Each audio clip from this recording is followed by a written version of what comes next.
കുന്നംകുളത്തെ police മർദ്ദനത്തിൽ നടപടി സ്വീകരിച്ചില്ലെങ്കിൽ കോൺഗ്രസ് ഏതറ്റം വരെയും പോകുമെന്ന് പ്രതിപക്ഷ നേതാവ് വി.ഡി. സതീശൻ. കുറ്റക്കാരെ സർവീസിൽ നിന്ന് പിരിച്ചുവിടണമെന്നും വി.ഡി. സതീശൻ ആവശ്യപ്പെട്ടു. കേരളത്തിലെ പോലീസ് സ്റ്റേഷനുകൾ കോൺസെൻട്രേഷൻ ക്യാമ്പുകൾ പോലെയാകുന്നുവെന്ന് രമേശ് ചെന്നിത്തല ആരോപിച്ചു. പോലീസിനെ ആഭ്യന്തര വകുപ്പ് കയറൂരി വിട്ടിരിക്കുകയാണെന്ന് മുസ്ലിം ലീഗ് ദേശീയ ജനറൽ സെക്രട്ടറി പി.കെ. കുഞ്ഞാലിക്കുട്ടിയും പറഞ്ഞു.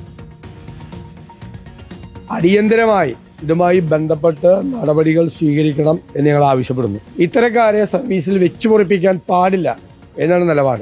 നടപടി സ്വീകരിച്ചില്ലെങ്കിൽ ഏത് അറ്റത്തേക്കും ഇക്കാര്യത്തിൽ പോകും.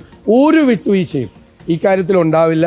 മുഖ്യമന്ത്രിയുടെ ഓഫീസിലെ ഒരു ഉപജാപക സംഘമാണ് പോലീസിനെ ഭരിക്കുന്നത്. ആ ഉപജാപക സംഘത്തിന്റെ വക്താവായി DIG മാറരുത്. ഇതുപോലെ കേരളത്തിലെ പല സ്ഥലങ്ങളിലും പാവപ്പെട്ട ആളുകളെ പോലീസ് സ്റ്റേഷനിൽ വെച്ച് മർദ്ദിക്കുന്നു എന്ന പരാതിയുണ്ട്. അപ്പൊ കേരളത്തിലെ പോലീസ് സ്റ്റേഷനുകൾ കോൺസെൻട്രേഷൻ ക്യാമ്പുകളെ പോലെ ആകുന്നു എന്നത് ദുഃഖകരമായ ഒരു കാര്യമാണ്. ഇത്തരം സംഭവങ്ങൾക്ക് നേതൃത്വം കൊടുക്കുന്ന ആളുകളെ സംരക്ഷിച്ച നടപടിയാണ് അങ്ങേയറ്റത്തെ അപലപനീയമായിട്ടുള്ളത്. അതുകൊണ്ട് ഇവർ സർവീസിലിരിക്കാൻ പോലും ഈ പോലീസ് ഉദ്യോഗസ്ഥന്മാർ യോഗ്യരല്ല.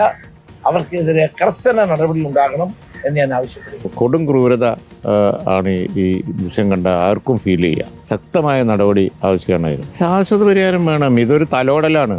UDF തീർച്ചയായിട്ടും അതാലോചിക്കും. ശാശ്വത പരിഹാരമാണ്. നിയമസഭയിൽ ഈ വിഷയം ഞങ്ങൾ പറയും. ഒരു സംശയവുമില്ല. ഈ വക മർദ്ദന മുറകൾ അനുവദിക്കാനേ ഒക്കില്ല.